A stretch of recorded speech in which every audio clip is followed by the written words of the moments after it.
Darren. Sino ba yan? Ay, Darren na! Is Darren?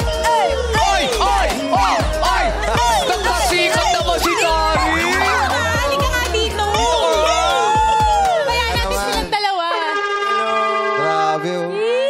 Darren, kaya mo na i-host tong segment na to. Ikaw na. Tanungin mo siya, Dari. Darren, huwag ka mailang. Sabi mo, lahat, bakit alam ko mo, na buong dapat sabi mo, backstory. bakit mo ko crush? Parang kapal naman ng mukha ko para tanongin yun. Bakit muna? It's very nice to meet you. Nice to Maraming meet you salamat po. sa pagsali dito. Darren, kung may kanta ka para sa kanya, ano yun? No.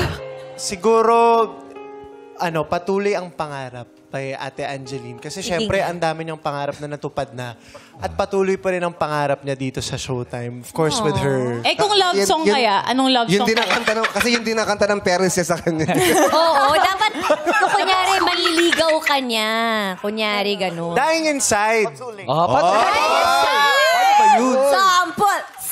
Paano ba yun? Sample! And I was dying inside to hold you. I couldn't believe what I felt for you. Dying inside, I was dying inside, but I couldn't bring myself to touch you. Okay naman yun! Thank you po. Darren, ano naman message mo sa parents niya? Hindi, syempre, ang laking bagay na may support system ka katulad ng magulang mo. So, ayan, keep it up po. Thank you, Kuya